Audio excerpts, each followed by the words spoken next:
Greeting Watchers one and all, the Watchful One here. Pokemon. A franchise that's kind of just become a staple of this channel at this point. And kind of a good reason, because Pokemon has become a franchise that's very near and dear to my heart in recent memories. And so when Generation 9 was announced, you bet your ass I was hyped for it. And yeah, genuinely hyped and excited for a main generation Pokemon game. Honestly, the first Pokemon game to click for me in a long while, not counting Black and White because I picked those up after the fact, I meant as it came out, would be Arceus. Yeah, this game legitimately clicked on me. And yeah, I have my issues with the game, don't get me wrong. I mean, I did a whole ass video on that, you can watch it right up there. But it didn't mean I still didn't love the game at the end of the day. I absolutely did. So, when I found out that the next mainline Pokemon game was going to be taking a lot of the templates and stuff from Arceus, you bet your ass I was excited. Granted, I was less excited when I started seeing the discourse behind the game. Yeah, there's no stepping around this. This game was getting bashed hard by the internet. Thankfully, with a lot of the initial hype died down, I think now is the perfect time to talk about this game and give my honest opinion. I mean, I played the game for close to 10 hours on stream when it first came out, so I'm nothing if not dedicated. I have not fully beaten the game or even gone to the post-game for that matter. That being said, I have poured close to 20 to 30 hours in this game, give or take, and I'm already on the Elite Four of the Pokemon Champions, I'm already on the final boss of the Titans missions, and I have but one star member to eliminate, so I think I'm comfortable enough to give my opinion on the game. But for now, let's talk about Pokemon Generation 9, Scarlet and Violet. Oh, and I picked Scarlet because I love my little red dragon boy. So the story for Generation 9 is that you're in the newly developed region and you're a student at the academy. I do have to admit, I do like the academy setting. It's certainly an interesting one. I mean, why wouldn't there be schools for Pokemon and stuff like that? And it doesn't just extend to aesthetic either. You can actually attend classes. And just to tell you up front, yes, you do get something, but you gotta go through midterms and finals to actually get them. You're not exactly missing out if you choose to not do them, but you at least get something if you do. They're mostly nice little refreshers for different Pokemon aspects. I mean, the math is literally just math, and history does give you at least some history lessons on the region. So yeah, lore. I'm not exactly married to the character design in this. I mean, this looks really dumb. I don't know what it is. I think the hat especially is what kills it for me. And not long after you set up the rival, Nimona, I'm sorry if I butchered that, but this game name is really hard to pronounce. But anyway, yeah, Nimona, who is honestly probably one of my favorite rivals in a long time. I absolutely love her. And I'm almost certain it's going to be awakening something in people when they get older. I mean, come on, she's tall, she's tan, she's a tomboy, and they are not at all subtle that she is obsessed with you. Honestly, if kids play this game and this becomes one of their earliest waifus, I would not even blame them, honestly. But yeah, from that point on, you go to the academy, and this is one of the very first things Scarlet and Violet brings to the table. The branching stories. Yeah, there's 3 main stories to follow, and you can tackle them in any order you want. Now granted, all of them have at least one starting point, I would say. Basically the one that's meant to introduce you to the game itself. I'm just gonna go ahead and give my quick thoughts on all these different challenges individually and what I thought of them, just so I don't have to say meanwhile and cut between them 4 or 5 times. But meanwhile, I'd say let's start with the main one that everyone's familiar with, Victory Road, aka the gym battles.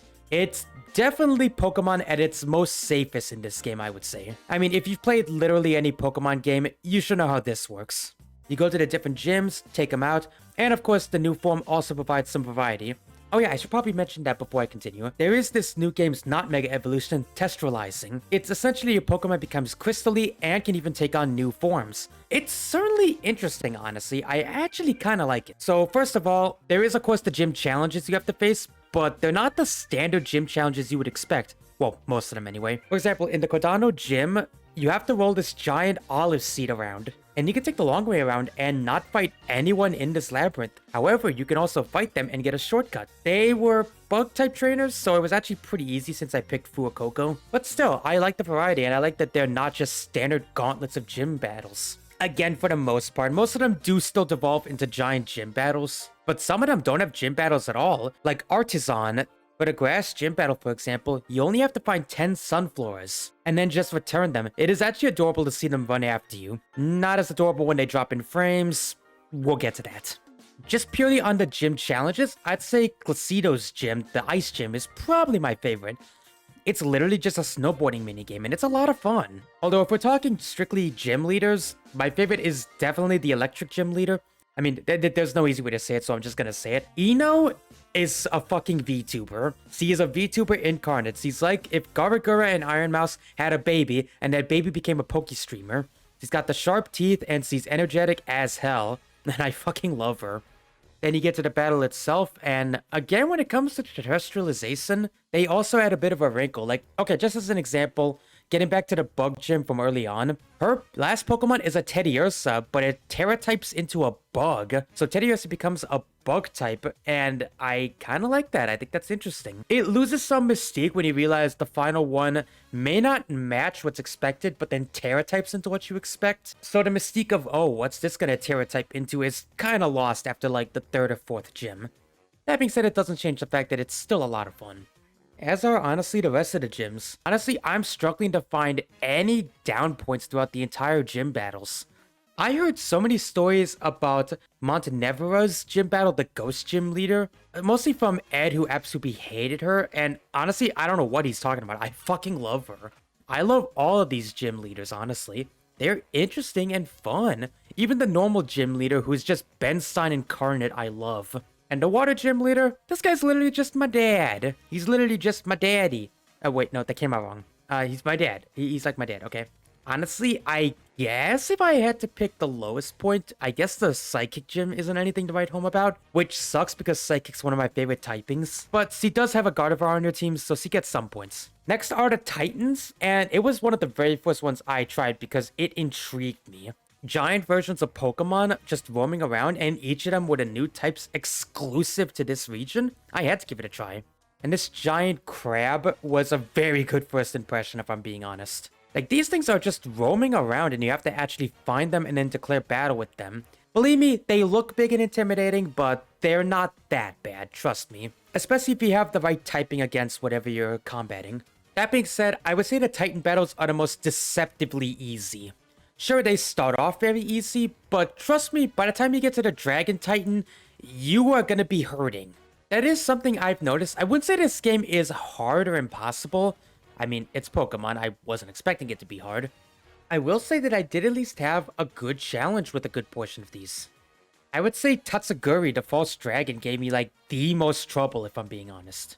And once again, everyone is talking about how the Ground Titan was this amazingly tough boss, and yet I kicked his ass so easily, even with knockoff. Honestly, this one gets the most points because I think it has the best story out of all of them. So much so that it's hard for me to talk about this one because I don't want to spoil anything that happens in the Titan one. I want you to experience it yourself.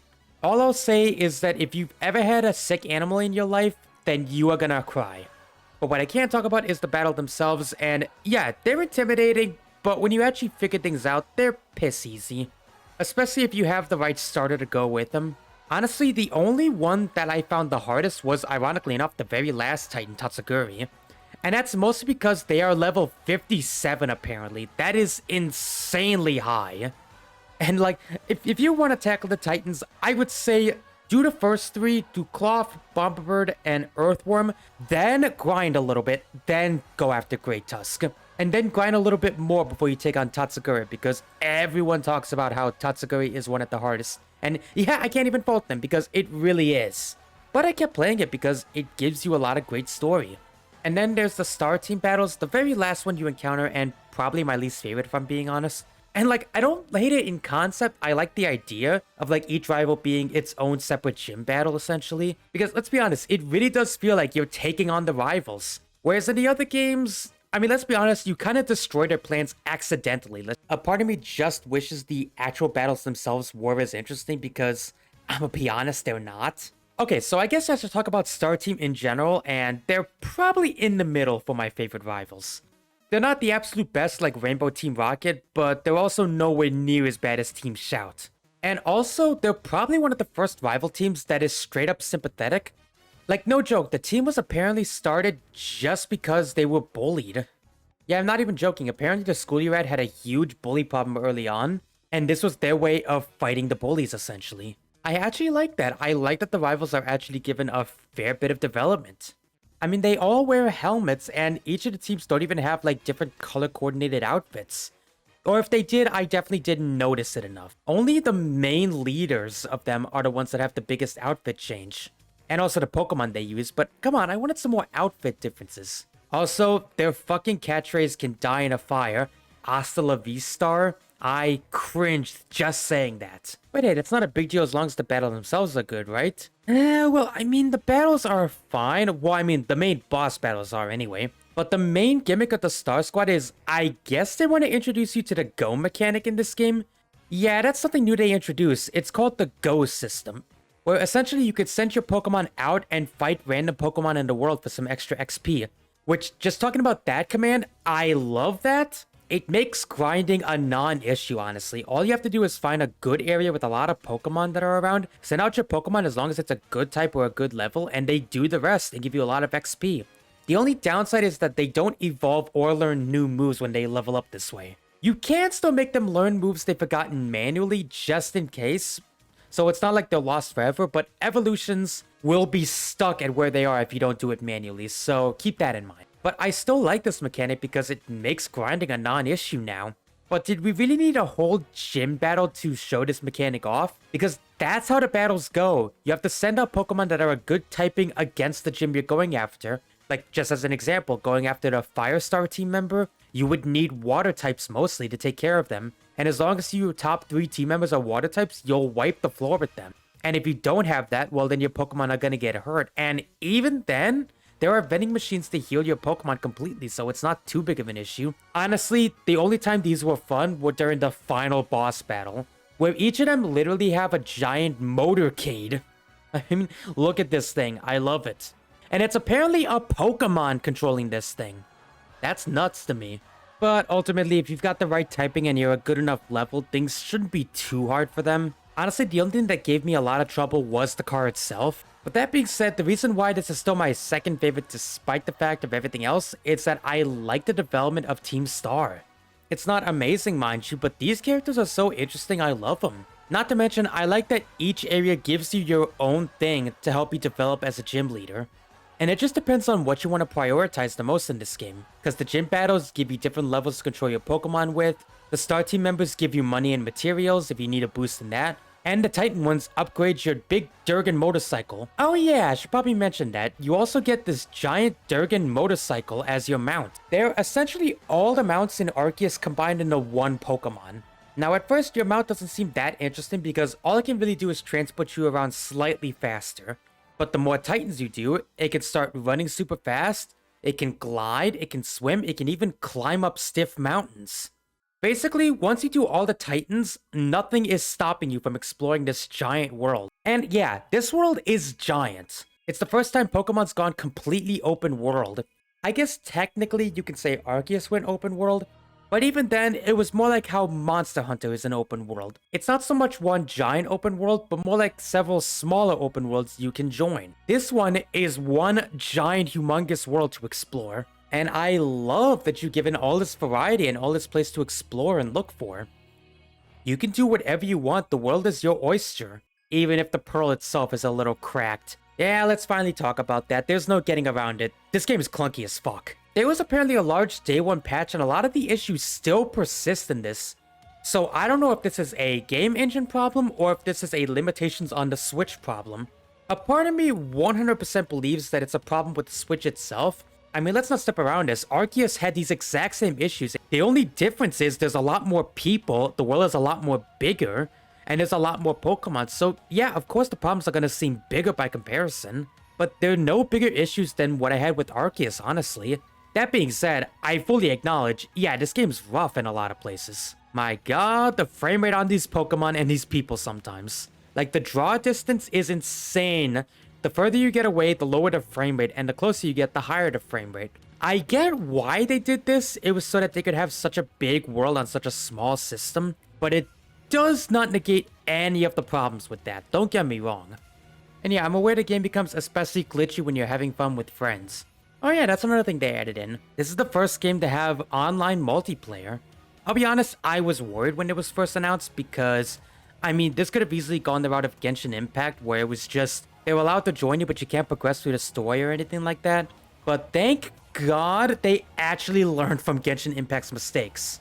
You can actually still progress through the story and do things while your friends are joining you. And granted, maybe there's a reason Genshin Impact didn't do that because, yeah, the majority of our glitches came when this happened. There was really only one moment where the game crashed, and thankfully I saved. But if it crashed only once in the 30 hours I played it, I know people have it a lot worse than me, but I'm still grateful that that happened. It doesn't change the fact that this game is very glitchy. In fact, just for your enjoyment, here's us absolutely losing our minds at the glitches when we played multiplayer together. Our shadows are right there. Oh my god! Wow! Kimmy's running around with no fuck? head. This is horrifying. What the fuck? Let's get tasty food. Oh, I see. Oh, I see a body but no head on there. That's What the Kiwi. fuck? Oh my god! What the fuck? Wait, you're just clothes. You don't have a head, you don't have feet. What the fuck? Jesus Oh my Christ. What? Oh my god, that's sick. Oh, That is so okay. creepy looking. Oh, my Oh, there you are. Oh, no. Holy shit, I can't breathe. They're like, look at me. Look at me. Oh, there's a head. Like, you're still headless.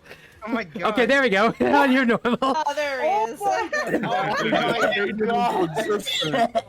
Ah, jeez. Oh my god, I can't fucking breathe. Holy shit. Oh my god, I love day one games. 10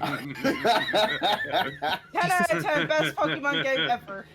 Wait, Ed, go back. I just saw you. Oh my god. Yes, I see Ed flying around. Yeah, look.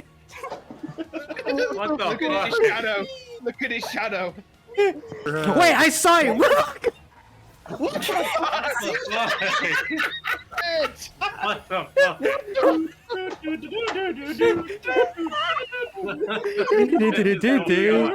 Bing, What bing. is going on? Bing, bing, bing, bing. Bing, bing, bing, bing, bing, bing, bing, bing, bing, bing, bing, bomb, bomb. Nice, you're good. Oh my Oh my god. Bing, bing, bing, bing, bing, bing, bing, bing, bing, bing, bing, bing, bong, bong. I see it on you. See it on you. See it on you. Oh my See it on you. Hey Ed, now you could go to Nimona. Wait, hang on. Stay there. Don't move. This stream has officially gone to. Oh my god, your arm! Look at you! What the?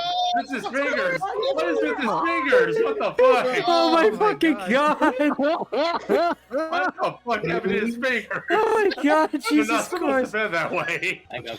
Hey. I was like, hey there. What a ride on Could my finally be with his invisible. waifu. So yeah, the game's glitchy, but we honestly still had a lot of fun with the glitches.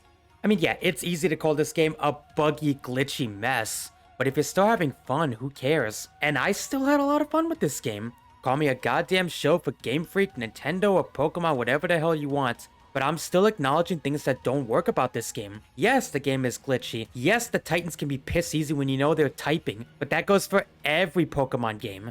And yeah, the Star Team's gimmick is dumb. The boss battles are cool, but I don't like that they abuse the go mechanic just for the sake of the battle. I get why they do, because it wants to feel like a war. And yeah, those are all problems with this game. And I also wish Game Freak had a lot more variety in these battles. I just named a bunch of problems I have with this game. And yeah, they're problems a lot of people have with this game. But at the end of the day, I still had a ton of fun with this game. Is this the best Pokemon game ever? Not even close. It still has a lot of problems and a lot of issues. But then again, so did Arceus, and Arceus is one of my favorite Pokemon games of all time. I'm not sure if my opinion's gonna change when I get to the post-game or anything like that, but so far, this one's up there. I still had a lot of fun, and for me, what's most important is that this is a blueprint. Very much, 100%, I see this as a blueprint for future Pokemon. They took what worked about Arceus and imported it into this Pokemon game. And yeah, it's obvious there's still a lot of work to be done with this game, or maybe there's just a lot of work to be done with the Switch in general. But yeah, despite that, I can still say I had a lot of fun with this game. I love your dragon mount. I love the different designs they've made for these Pokemon. And yeah, even the gym battles I still find really interesting just from the gym leaders themselves. This is probably the most consistently good quality gym leaders we've gotten in a long time. I did not dislike any of them. The Star Team members, honestly, I'd say there's probably at least one low point for them. and it'd probably be the fire team leader, which was the one I started with. But honestly, I'd say the good gym leaders, and especially the Titan storyline, more than make this game enjoyable for me. Like, legitimately, I can't express how good the Titan storyline gets. And at the very least, I like that Pokemon's at least trying to take risks, even if they're not all great. They're making mistakes. They're doing something with Pokemon. Be honest, when's the last time someone has been this excited about an actual mainline Pokemon game? Actually, no, let me rephrase that. How often has it been that some people have talked about a mainline Pokemon game? Positive, negative, or otherwise? The fact that we're at least talking about this game should mean something, shouldn't it? And who knows, if they can make limitations work on a Switch, anything's possible.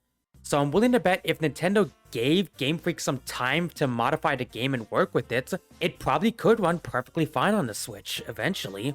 But I'm just rambling at this point, so yeah, point is I acknowledge this game is very clunky, jittery, and buggy. But at the same time, I still had a lot of fun with it. In fact, we all are still having a lot of fun with it, at least in my friend group anyway. And look, if you have issues with the game, I get it. But for the love of God, don't shame people into liking this game. And fucking leave Game Freak alone and stop demanding refunds just because of the state of the game. That's just going too far. Does the game run? Does it at least function? Well, then there's no reason to ask for a refund. I get it. It's buggy. But I think you're spending so much time focusing on the bugs, you're just forgetting to have fun. Isn't that what games are about? Having fun? Because I sure as hell had fun. And if you didn't have fun, I get it. I do. And if nothing else, I'm still excited for Gen 10. For a long time, I have not said that about Pokemon, but I'm excited for what the future holds because of this game. But that's gonna do it for this video. Thank you so much for checking out this video. And if you're new to the channel, hello, I'm Watchful. I make whatever the hell I want, honestly. So if you like what you saw, please subscribe. And of course, all the standard stuff, like the video because it shows me you want to see more of this. And also feel free to comment down below. I want to hear your thoughts on the games as well. But if you're just gonna come into my comment section and call me an idiot for liking the game, well then I'm just gonna ignore you. But that's all I got for today. I'm the Watchful One saying keep on watching, and I'll see you guys next time. Bye!